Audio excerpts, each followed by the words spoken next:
অনুষ্ঠানে আমাদের সাথে উপস্থিত আছেন ফাহমিদা হোসেন উর্মি, একজন চিত্রশিল্পী। চলুন দর্শক, আমরা ওদের সাথে আলাপচারিতায় ফিরে যাই।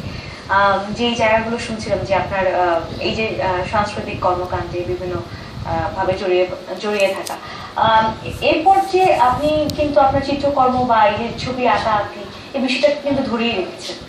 এটা ধরে রাখার কি আপনার নিজের থেকেই নাকি মানে রাখতে পেরেছেন কিভাবে? আমি এটা স্টার্ট করলাম পড়া থেকে। অন্য অনেক অপশন ছিল পড়ার, তো যেমন আমরা যেটা জানি যে বুয়েটে পড়ার একটা ইচ্ছা ছিল। আমি পরীক্ষা তারপরে আর পড়া হয়নি। কারণ হচ্ছে যে আমরা ওয়েট করলাম 6 মাস, ওয়েটিং লিস্টে ছিল। তো বললো যে 6 মাস পরে যদি কেউ ড্রপ আউট হয় তখন ওয়েটিং লিস্ট থেকে আর নেওয়া হয় না, কারণ অলরেডি অনেকটা মিস করে। 6 জন ড্রপ আউট করলে বোধহয় সুযোগটা হইতো। হ্যাঁ, 6 জনের পরে ছিল লেখা। হ্যাঁ, তারপরে যেটা হয় যে আসলে চারুকলায় তখন ভর্তি হয়ে গিয়েছিলাম। চারুকলায় ভর্তি হওয়াটা হচ্ছে যে বাবা রাজি ছিলেন, মা রাজি ছিলেন না। বাবা রাজি ছিলেন, বাবার ফ্রেন্ড সার্কেলের সবাই চারুকলায়, নবিসা, হাসানারা। আমার বাবার ফ্রেন্ড সার্কেলের মধ্যে আমার বাবা লেখালেখি করতেন। কুচি কাচার আসর বলে যেটা আছে, তার আমার ফাউন্ডার মেম্বার আমার বাবা, তো ওনারা মিলে শুরু করেন এটা দাদা ভাই ওনাদের সাথে। তো লেখালেখি করতো, বাবার পত্রিকায় প্রচুর লেখালেখি তখন ছাপা হয়েছে পেপারকে। তো ফ্রেন্ড সার্কেল ছিল আর্টিস্ট, বাবা মনে হয় তাদের থেকে একজন ইঞ্জিনিয়ারিং ব্যাকগ্রাউন্ডে গেছে। আর আমার ফ্রেন্ড সার্কেলের মধ্যে ছিল সবাই যারা পড়তে গেল এই বুয়েট ইঞ্জিনিয়ারিং এগুলো পড়তে গেলে, আমি একা চলে আসলাম আর্টে। তো আর্টে তখন পরীক্ষা দেওয়া হয়ে গেছে বলে এই পরীক্ষা দেওয়াটার একটা অনেক অপশন ছিল অলরেডি। ওই ফার্মাসিতে অ্যাডমিশন, কিন্তু যে বাবাকে বলা কি যে আজকে কালকে সকালে পরীক্ষা, আমি দিতে চাই। তো নিয়ে গেল, পরীক্ষা দিলাম।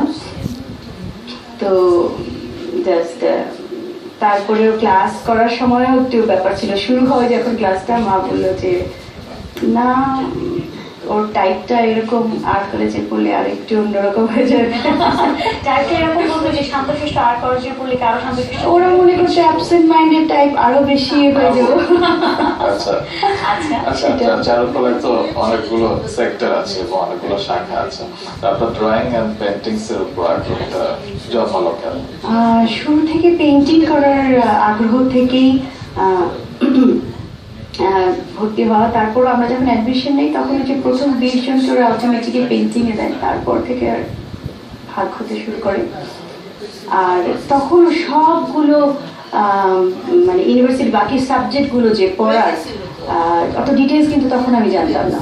চারুকলায় ভর্তি হবে স্কাল্পচার পড়ার, ক্রাফট, আমাদের 7টা ডিপার্টমেন্ট আছে, তো ডিটেলস তখন কিন্তু ভর্তি হওয়ার পরে জানতাম। তার আগে কিন্তু আমার অতটা জ্ঞান ছিল না। তো পেইন্টিংই জানতাম, পেইন্টিংই পড়লাম, আর সিলেকশনও হয়ে গেল পেইন্টিংয়ের মধ্যে। পেইন্টিং পড়া শুরু করলাম। আমাদের সিস্টেমটা ছিল প্রি ডিগ্রিতে আমরা এখন যে অনার্স সিস্টেম তার আগে লাস্ট ছিলাম আমরা। তখন আমাদের ওই 7টা ডিপার্টমেন্টের সাবসিডি ক্লাস হতো। আমরা লাকি, আমাদেরকে 3 মাস 4 মাস করে প্রত্যেকটা ডিপার্টমেন্টে আমরা ক্লাস করেছি। তো ওই যে বেসিক যে নলেজটা আমাদের তৈরি হয়েছে, আমি মনে করি যে সিস্টেমটা মানে এখন যদি কোনোভাবে ওরা এই অনার্সের সাথে এটা কোনোভাবে অ্যাকোমোডেট করতে পারতো ভালো হতো আর কি। তো আমরা লাকি ছিলাম, আমরা সেটা ইউনিভার্সিটি সিস্টেম তোদের বড় করছে। এই তো গেল চারুকলা আপনি পড়ছিলেন, কিন্তু আগে যে এর আগে যে ছবি আঁকার প্রতি আপনার যে ইচ্ছাটা ছিল, কখনো কি কারোর কাছে শেখা হয়েছিল তখন? না, আমি ইউনিভার্সিটির আগে ছোটবেলায় কখনো আর্ট কোথাও শিখিনি। নিজে করতে থাকতাম, নিজে চর্চা করতে থাকতাম। কি চর্চা করেন একটু শুনি। আমি ফিগার থেকে শুরু করে ল্যান্ডস্কেপ, প্রচুর ল্যান্ডস্কেপ করেছি। জাস্ট চিন্তা করা, যেমন একটা মনে পড়ে যে আমার বাবা খুব সারপ্রাইজ হয়ে বলছিল যে তুমি তো আমি তখনও কখনো ওই যে মাউন্টেন টাউন্টেন কিছু দেখি নাই, রাঙামাটি, পার্বত্য চট্টগ্রাম, কখনো হয়তো মানে কোনো টেপারে কখনো ছবি থাকে না রেফারেন্স, তো ওইটার একটা ছবি আঁকলাম। তখন খুব সারপ্রাইজ হয়ে বলছিল যে এটা তো তুমি কখনো দেখো না, কেমন করে আঁকলাম। তো ওই জিনিসটা আমার মনে আছে যে একটা জিনিস যখন মাথায় থাকতো তো ওইটা এক্সপ্রেস করার ব্যাপারটা, হ্যাঁ, তখন ওই ছোট ছোট ব্যাপারগুলো এখন অ্যানালাইসিস করলে এখন চিন্তা করি, তখন আমি কেন কি করতাম I don't know, হ্যাঁ। আচ্ছা আচ্ছা হ্যাঁ, তো এখন অ্যানালাইজ করি, আচ্ছা এই কারণ আমার বাচ্চারা যখন এই কাজটা করে তখন ধরেন আমি যে অ্যানালাইসিসটা দেখে করি নিজেরটা অটোমেটিক চলে আসে, আর এরকম করতে হয়তো রিফ্লেকশনটা তাই এরকম চারুকলার জীবনটা সম্পর্কে শুনে মজার। সেখানে সময়টা কেমন কেটেছে, ওখানে ভর্তি হওয়ার আগে কি ভেবেছিলেন, সে পরে কি ভাবলেন, সবকিছু? আগে আসলে কিছু ভেবেও ভর্তি হয়নি, জাস্ট আমি এইটাই পড়াশোনাটা কন্টিনিউ করতে চাচ্ছিলাম যে আর্ট রিলেটেড করবো, সেই ইয়েটা থেকে শুরু করা পড়া। আগে কোনো ভাবনা ছিল না, কোনো ধারণাও ছিল না যে কিভাবে পড়তে হয়, চারুকলায় কিভাবে পড়তে হয় বা কিছু। তো পড়া শুরু করলাম এবং ওটা আস্তে আস্তে আর কি অ্যাডাপ্ট করে নিলাম যে কিভাবে হচ্ছে ক্লাসটা পড়া সবার সাথে। তবে উই হ্যাড ফান, লাইক ওই পড়ার প্রসেসটা, ওই জার্নিটা আমি পছন্দ করেছি। তো শুধু চারুকলা আসলে শুধু আঁকা শেখা না, আমার মনে হয় যে ওই মানুষের ওঠা যে গ্রাফটা, ওইটা আসলে মানে অনেক ফিলোসফিক্যাল একটা জার্নি থাকে। তো আমি মনে করি যে এইটা একটু এটা এই বোধটুকু আপনার জাগ্রত হয়েছে হয়তো সেখানে চারুকলা পড়তে গিয়ে। হ্যাঁ, আসলে মনে হয় যে মানে ইউনিভার্সিটি লাইফে গেলে ওই চেঞ্জটা আসে। আমার মতো অন্য সবাদেরও মানে সবারই সেই চেঞ্জটা ওই সময়টাই আসে। মার যে ধারণাটা ছিল যে না ও এমনিতেই অনেক শান্তশিষ্ট বা একটু ভাবুক, চারুকলা পড়তে গেলে আরো ভাবুক হয়ে যাবে বা এরকম কিছু, সেইটা কি মা, তারপরে মায়ের কি এক্সপ্রেশন ছিল? বা না, মাকে সারপ্রাইজ করি নাই। আচ্ছা, আগের মধ্যে ছিলেন? হ্যাঁ হ্যাঁ, মাকে সারপ্রাইজ করি নাই। বাট আমি সবসময় বলবো যে মানে যদি বলে যে অফশোর বা মানে আসলে কি করো, একদম যদি অফশোর বলবো ঘুমাই। বাট যদি আসলে মনে হয় যে এইটা কিভাবে কাজটা করবো বা ওই ব্রেকটা, একটা কাজ থেকে একটা কাজে ব্রেক নেওয়া বা অবসরটা, আমি প্রেফার করি clean myself, like physically mentally, যে ওই নিজেকে টাইম দেওয়াটা, ওই স্পেস দেওয়াটা, যে নতুন কিছুকে জায়গা করে দেওয়ার যে। তো মনে হয় আমি শিক্ষার কথা, শিক্ষা নেয়ার পরে আপনি কিভাবে আপনার জীবনে সেটি প্রয়োগ করেছিলেন সেটি আমরা শুনবো, তবে তার আগে একটু মাছরাঙা সংবাদ জেনে আসে। দর্শক, আমরা যাচ্ছি নিউজ স্টুডিওতে, অতিথির কাছে ফিরে যাচ্ছি। আমাদের সাথে অতিথি আছেন চিত্রশিল্পী ফাহমিদা হোসেন উর্মি। যে জায়গাগুলোতে ছিলাম, যে আপনার পড়াশোনার কথাগুলো যাচ্ছিলাম, যে এবং আপনি পেইন্টিং নিয়ে আলটিমেটলি পড়াশোনা করলেন, কিন্তু যেটা শুনি যে অনেক সময় লাগে এই যে পড়াশোনার গণ্ডিটা পার করতে, অনার্স মাস্টার্স, কত বছর লেগেছিল আপনার এই সময়টা পার করতে? আমাদের অনেক বছর, আমাদের 14 বছর লেগেছে। 14 বছর। সেটা অনার্সের সময় কয় বছর কাটাতে হয়েছে? কারণ আমরা হচ্ছে অনার্সের শুরুর বিএফ এর লাস্ট ব্যাচ, আচ্ছা, তারপরে অনার্স সিস্টেমটা চালু হয়েছে চারুকলার ক্ষেত্রে, তার আগে ছিল না। তো আমাদের সিস্টেমটা ছিল আমরা 2 বছর প্রি ডিগ্রি করি, 7টা ডিপার্টমেন্টে 4 মাস করে ক্লাস হয়। তারপর প্রি ডিগ্রি ফাইনালের পরে BFA drawing and painting A, BFA পরে মাস্টার্স। তো বিএফএ ফাইনাল এগুলোর মাঝে মাঝে গ্যাপ আছে। প্রি ডিগ্রি ফাইনাল, তো আমরা ক্লাস শুরু করা, তারপর পরীক্ষা হয়, এর মাঝখানে কিছু সেশন জাট, এসবের কারণে সবকিছু মিলে আমরা 2004-এ পাস করি। আচ্ছা আচ্ছা, সেটা কত বছর ধরে পড়লেন তাহলে? আমরা 90 থেকে 92 ব্যাচ। আচ্ছা, সেটা অনেক বছর। কখনো মনে হয়নি যে দুধ ছাড়া করবো না? মনে হয়নি, উপায় নাই। হ্যাঁ, কিন্তু মনে হয়েছে কেন এই জিনিসটা ওই রেগুলার নিয়মে হয় না বা ওই রেগুলার পিরিয়ডে হয় না, এটা সবসময় মনে হয়েছে। কিন্তু কোনো শিক্ষাই বোধহয় বিফলে যায় না। সেখানে যা শিক্ষা আপনি পেয়েছেন তা আপনার ক্যারিয়ারে আপনি রং ছড়িয়েছেন, এবং কিভাবে রং ছড়িয়েছেন আপনার কাজগুলো সম্পর্কে আমরা জানবো। আপনার কাজে একটা ছোট্ট কোলাজ এসেছে আমাদের কাছে, আমরা করেছি, চলুন আমরা সেটা দেখি। দর্শক, আমরা আমাদের অতিথি চিত্রশিল্পী ফাহমিদা হোসেন উর্মির কাজ নিয়ে একটি কোলাজ দেখি, চলুন।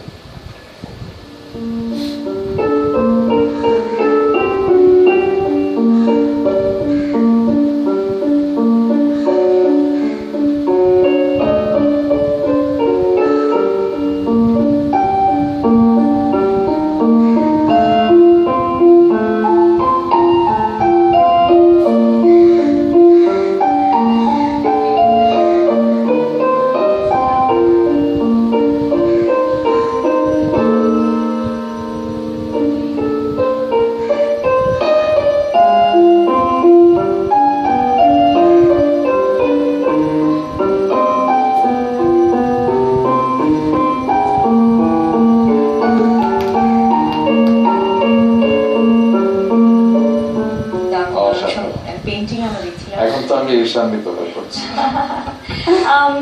তারপর যখন আপনি এই যে ছবিগুলো আঁকেন, এগুলো তো আঁকার এগুলো কি আপনার সবগুলোই কি পড়াশোনার পরপরই আঁকা, নাকি তা আগের থেকেও সংগ্রহ করা ছিল? না না, এগুলো সবই রিসেন্ট আঁকা, গত 2 বছরের, এই বছরের কিছু আর 2013 কিছু। চারুকলা থেকে পাশ করার পরে সময়টার কথা ছিল, তারপর কোথায় যে কোথাও কি মানে জয়েন করা হয়েছিল, মানে চাকরি নেওয়া হয়েছিল, বা কাজের জন্য বা কোথাও কাজ শুরু করেছে কিনা ছবি আঁকা?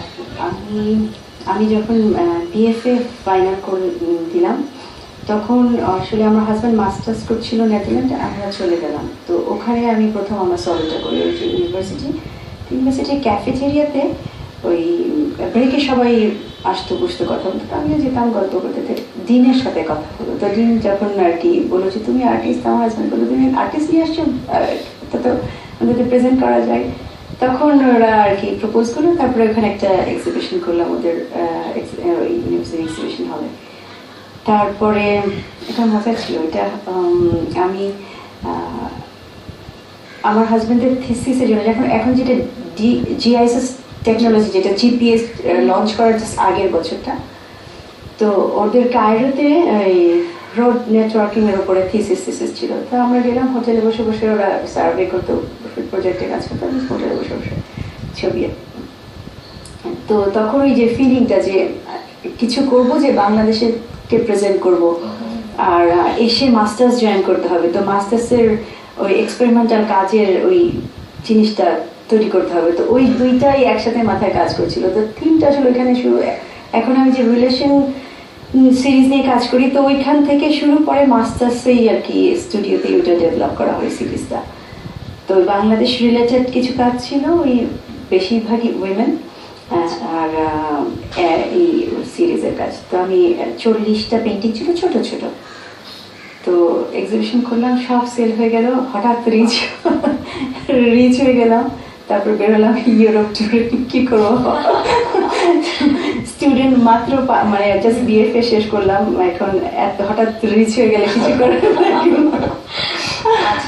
তারপরে যে আপনার প্রদর্শনী, এটা কি প্রথম ছিল? সেটা প্রথম ছিল, হ্যাঁ। আচ্ছা, রেসপন্স কেমন পেয়েছিল? সব তো সেল হয়ে গেল বললেন, কিন্তু আপনার শিক্ষক কিংবা যারা দেখতে এসেছিল তাদের? ওটা তো ওদের ইউনিভার্সিটি টিচার ছিল, ওরা বিভিন্ন দেশের লোক ছিল, বিকজ এটা ইন্টারন্যাশনাল, মানে স্কলারশিপ গুলোতে সারা ওয়ার্ল্ডের লোকজনগুলোকে ওরা দেয়। তো বিভিন্ন দেশের লোক ছিল। তারপরে ওদের একটা ইউএন এর কনফারেন্স ছিল ওই সময়টাতে, তখন তো সবাই দেখে খুব অ্যাপ্রিসিয়েট করলো। তো ডেফিনেটলি ইন্সপায়ারিং। আর যেহেতু যারাই বাংলাদেশের ছবি কেনার জন্য কিনেছে, এবং তারা সবাই যে এই উইমেন, এটা তোমাদের কালচার, এটা, তো ওই জিনিসগুলো সবসময় খুব ইন্সপায়ার করেছে। আর তারপরে যখন আমি ইউরোপ ট্যুর করলাম, আমি আসলে লাকি না যে যত মিউজিয়াম আছে আমি ভিজিট করার আর কি আমার একটা সুযোগ হয়ে গেল। তো যেটা দেখলাম যে সবার ওই কালচারটা, ওদের ইতিহাসগুলো সবকিছু কিন্তু ওই ছবিগুলো, ওই পেন্টিংগুলো দেখে দেখে আমরা জানতে পারছি, যে ওই জিনিসটা যে ইন্সপায়ার করলো। তা আমি যে এখন পরে যে উইমেন যে সিরিজটা নিয়ে কাজ করি, আমি যে এটা জাস্ট সর্ট অফ ডকুমেন্টেশন আমি করে, যে এটা নিয়ে আমার কোনো জায়গায় যে সলো বা মানে একটা দুইটা করে আমি কাজ রাখি সব জায়গায়, যে সিরিজ নিয়ে কাজ করি রিলেশন, সেটার সাথে একটা ধর যতবারই এক্সিবিশন করছি একটা কাজ রাখি, যে সবাই তখন বলে যে আরে এটা কস্টিউম শাড়ি বা তোমার দেশে, আর ছোট করে একটা ল্যান্ডস্কেপ রাখি, যেটা মানে আমার ল্যান্ডস্কেপ। হ্যাঁ, তো ওই প্রয়োজনটা ফিল হয়ে যায় যে ওখানে একটা ল্যান্ডস্কেপ থাকবে। হ্যাঁ, তো যদি দেশকে প্রতিনিধিত্ব করা যায় তাহলে কোনো কথাই নেই। আসলে যখন মানে বাইরে গেলে আমি মনে করি যে আসলে আমি যেন সবাই এইভাবেই ফিল করে, হয়তো যে আমি নিজে অ্যাম্বাসেডর। আর আমার যখন একটা সুযোগ তৈরি হয়ে যায় যে আমি প্রেজেন্ট করতে পারি, আর যখন ওরা বলে যে হ্যাঁ আসলে থ্রু তোমার পেইন্টিং তোমার দেশকে আমরা ভিজিট করছি, উই আর ট্রাভেলিং, তো তখন ভালো লাগে। আর মনে হয় যে হ্যাঁ লাইক আমি দেশের একজন এবং দেশের জন্য কাজ করে যাচ্ছে। এবং আপনি যে সম্পর্ক নিয়ে একদম শুরু থেকে কাজ করেছেন, এখনো করছেন, তার পাশাপাশি সামাজিক সমস্যা নিয়েও আপনার বেশ অগ্রণী একটি ভূমিকা আছে, বাল্য বিবাহ নিয়ে আপনি কাজ করছেন। তো ছোটবেলা থেকেই কি এই বোধগুলো আপনার জাগ্রত হয়েছে? আপনার কখন মনে হয়েছে যে সামাজিক সমস্যাগুলো সম্পর্কে আপনার অবস্থান থেকে এগিয়ে আসা উচিত? আমি বলবো এটা দেশের বাইরে যাওয়ার পরেই। কারণ হচ্ছে যে তখন ইন্টারনেটটা খুব ইউজ করা শুরু করলাম, বিভিন্ন কিছু টিভিতে প্রোগ্রাম দেখা থেকে শুরু করে তখন আমি ফিকশন পড়ার যে টেন্ডেন্সিটা কমে গেল। তখন এখন যা পড়ি ধরেন রিভিউজ বা ইন্টারেস্টিং ফিকশন পড়ার আগ্রহ তৈরি, মোর সাইকোলজি বাট এই ধরনের জিনিস ইনফরমেশন, এই জিনিসগুলো পড়ার যখন টেন্ডেন্সি তৈরি হলো, কিছু সার্ভে দিলাম, কিছু ডকুমেন্টারি দেখলাম, তখন এই যে সোশ্যাল ইস্যুগুলো আর বাইরে যখন থাকি তখন দেশের ইয়েগুলো ফিল করি। আমি একটু ছোট করে বলবো বাল্য বিবাহের ক্ষেত্রে যে আমার মা কিন্তু ভেরি ট্যালেন্টেড, রাইট, কিন্তু ও কিন্তু বিয়ে হয়েছে 16, কারণ হচ্ছে সে অসম্ভব সুন্দরী। এখন এই বয়সে দেশে আর্মিরা আসছে, তখন ওই সেফ না ফিল করা হলো, বিয়ে দেওয়া হলো। হ্যাঁ, তারপরে সে কখনোই এত ছোট বয়সে 2টা বাচ্চা, আমার বাবা এয়ারফোর্সে ছিলেন সবসময়, বাইরে ইরানে ছিলেন, বাইরে ছিলেন, তো ইয়ে করা কখনো কিন্তু তার সেই সুযোগ হয়নি একটা ডিজাইনার হয়ে ওঠা বা কিছু হয়ে ওঠা। আমি এটা সবসময় ফিল করতাম, এবং আমি যতটুকু আমার গুণ বা ট্যালেন্ট ডেফিনেটলি ইটস বাবাও ড্রয়িং এ খুব ভালো ছিল, but out of nowhere no. আমি যেটা করেছি আমার চর্চাটা করেছি, আমার চর্চাটার মধ্যে দিয়ে একটা জায়গায় গেছে, তারা এটা প্র্যাকটিস করেনি, বাট আই ইনহেরিট দ্যাট। তো ওই জিনিসটা ফিল করতাম সবসময় যে মানে ওর পসিবিলিটি গুলো কিন্তু এক্সেস করতে পারিনি, অসম্ভব একটা গুণী মানুষ হতে পারতো। তারপরে আরো অনেক কিছু দেখলাম। আমি যখন আমার নিজে সংসার করতাম, আমার বাসায় ছোট ছোট 15 বছরের মেয়েগুলো কাজ করতো, ওদের এডুকেশন নাই, আমরা কত ওদেরকে কিভাবে ট্রিট করি না, কিন্তু এডুকেশনের জন্যই কিন্তু ওদের সব ল্যাকিংস গুলো না। আমরা যদি এডুকেশন প্রোভাইড করতে পারতাম একটা সার্টেন এজ পর্যন্ত মেয়েদের, এই মেয়েগুলোই আমার বাসা থেকে গিয়ে মা হয়ে যাচ্ছে, তারপরে ওই জ্ঞানটাও নাই, নিজের বডি থেকে শুরু করে যে একটা বাচ্চাকে যে বড় করবে সেই শিক্ষাটা নাই, কিন্তু একটা জেনারেশন ওর হাতে। তো ওইটা আমি সবসময় ফিল করতাম, কিন্তু কি করব বুঝে উঠতে পারতাম না।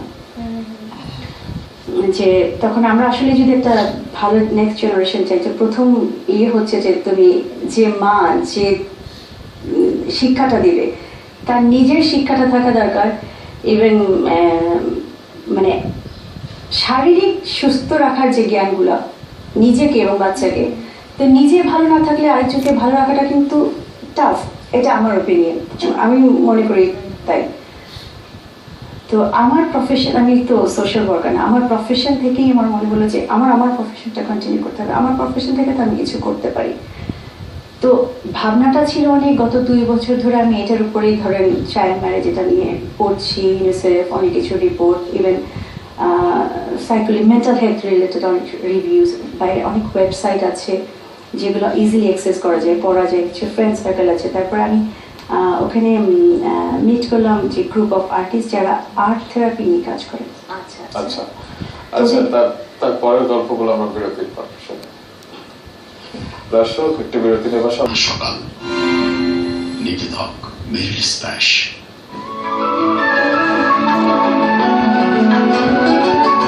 বিরতির পর আবারও ফিরে এলাম মেরিল স্প্ল্যাশ রাঙা সকাল অনুষ্ঠানে। আমরা অনুষ্ঠানের একদম শেষ ভাগে আছি। আমার সাথে অতিথি আছেন ফাহমিদা হোসেন উর্মি, একজন চিত্রশিল্পী। যে জায়গাটায় আপনাকে থামিয়ে দিয়ে আমরা বিরতিতে গিয়েছিলাম, সেখান থেকে আবার ফিরতে চাই। আচ্ছা, তো তখন আমার যেটা সুযোগ হলো যে আমি আর কি চাইলাম ওরা কিভাবে আসলে কাজটা করে, ব্যাপারটা কি। তারপরে আমি সার্চ দিলাম, ওই রিলেটেড অনেক কিছু পড়লাম, তখন দেখলাম যে সাইকোলজিক্যালি মানে এটা art it can be used as a therapy, এটা আমার কাছে একদম মানে একদম নতুন ছিল।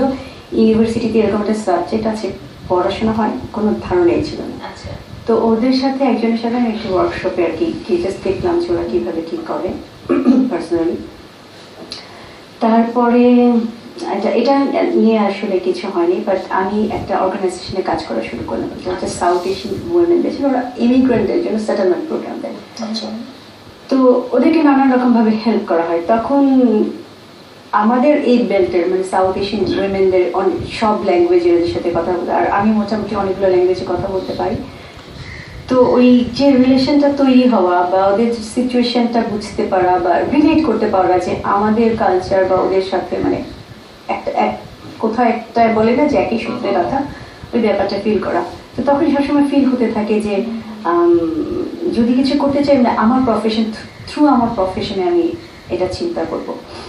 তো আর একটা ওয়ার্কশপ করলাম ওখানে, যেখানে যে একটা কিছু প্রেজেন্ট করার সাপোজ নট বিগ গ্যালারি না, কারণ আমরা পার্টিসিপেট করছিলাম ফিল্মে যারা কাজ করে, মিউজিশিয়ান, তারপরে পারফর্মার আর্টিস্ট, তারপরে অন্য আর্টিস্ট, সিঙ্গার, মানে মিউজিশিয়ান সিঙ্গার সব কিছু মিলে একটা আমরা ওয়ার্কশপ করলাম। তো এখন দেখলাম পেইন্টিং প্রেজেন্ট না করে ইনস্টলেশন করি, এবং যেহেতু ওদের একটা প্ল্যাটফর্ম আছে, ওরা প্রেজেন্ট করবে যে কে কিছু যেটা করেছে সেটা। তখন আমি ভাবলাম যে টেক দ্য চান্স, এটা একটা এক্সপেরিমেন্টের সুযোগ দিচ্ছে। আমি একটা ইনস্টলেশন করলাম চাইল্ড ম্যারেজ রিলেটেড, কিছু ইউনিসেফের ডাটা কিছু কালেক্ট করলাম যে রিলেট করা যায়। ওনাকে ওই ফ্রেঞ্চে ট্রান্সলেট করতে হচ্ছে, কারণ আমি যেখানে থাকি এটা ফ্রেঞ্চ প্রভিন্স, আচ্ছা তো ওরা সব কিছু করেসপন্ডেন্ট ফ্রেঞ্চে। আর ইনস্টলেশন করলাম, ঢাকা থেকে অর্ডার করলাম, আমার বাবা সেটা পাঠালো। আমরা যে ফিশিং যে নেটটা ইউজ করি সেটা, তার ভিতরে আমি পেপার আর উইংস ফেদার দিয়ে একটা উইংস করলাম, যে ডিজায়ারটা যে একটা মানুষের যে ক্যাপটিভিটির যে ফিলিংসটা, ওইটা হচ্ছে এই ডিজায়ারটাকে ক্যাপটিভ করে দেওয়া। একটা এই আন্ডার 18 যে হয়, এডুকেশনটাই তো একটা ফ্রিডম, এটা এটা একটা রাইট এডুকেশনটা বন্ধ করে দেওয়া। তো তখন ওরা খুব অ্যাপ্রিসিয়েট করলো, তার নিজেও খুব টাচ, হ্যাঁ ব্যাপারটার সাথে খুব টাচি হয়ে গেলাম, যে অ্যাওয়ারনেসটা তৈরি করা। তখন সার্চ করা যে শুরু করলাম, তখন দেখলাম যে বাংলাদেশ আসলে থার্ড লিডিং কান্ট্রি আমরা প্র্যাকটিস করি। 66% আমাদের আন্ডার এজ, 34% লেস দ্যান 15 আমরা প্র্যাকটিস করছি। তো এখন কারণ তো অনেক, সমাজের অনেকগুলো কারণ, ওইখানে আসলে আমি কিছু করতে পারবো না, বাট যখন আমি কিছুতে সেন্সিটিভ থাকবো বা আমি যেটা ফিল করি, তো আমি কি করবো, আই ক্রিয়েট আর্ট। এটাই আমার প্রফেশনাল হলাম, এইভাবেই কাজ করতে থাকি, বাট একটা অ্যাওয়ারনেস তৈরি হবে। আর আমরা অনেক বাঙালি, আর আমি জানি যে মানে আমরা সবসময় দেখেছি যে আমরা অনেকটা কিছুর প্রতি বাঙালি যদি ফিল করে, আমাদেরকে ঠেকে রাখা মুশকিল, আমরা উইল মুভ ফরওয়ার্ড। তো মনে হলো যে আমি যখন বলবো হয়তো সাথে অন্যরাও বলবে, আমরা এটা আমি একা বলতে চাই না, সবাই মিলে বলতে চাই যে না, বাংলাদেশের চাইল্ড ম্যারেজটা আমরা নো বলবো। যে ওই লিস্টে অনেক লিস্ট আছে যেখানে বাংলাদেশের নাম দেখে প্রাউড ফিল করি, এখানে যখন বাংলাদেশের নাম থার্ড পজিশনে থাকে, ওটা দেখতে চাই না যে যত তাড়াতাড়ি এটা এলিমিনেট হয়ে যায়। হ্যাঁ, তো শিক্ষার কোনো বিকল্প নাই। আমরা যখন আমাদের মেয়েদেরকে একটা স্ট্যান্ডার্ড লেভেল পর্যন্ত, অ্যাটলিস্ট যদি হাই স্কুল পর্যন্ত শিক্ষার জন্য ব্যবস্থা করতে পারি, আমাদের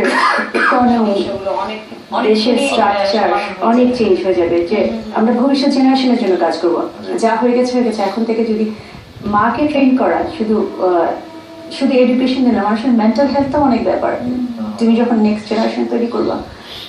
তো এইগুলো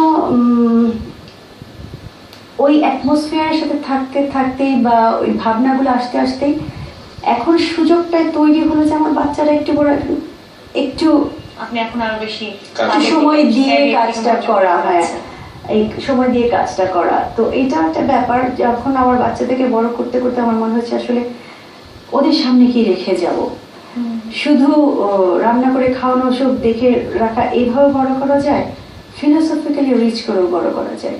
তো মানে যদি ওদের কি কন্ট্রিবিউট করতে হয়, আমার জন্য কিছু কন্ট্রিবিউট করতে হবে। সেলফ গ্রুমিং একটা ব্যাপার আছে।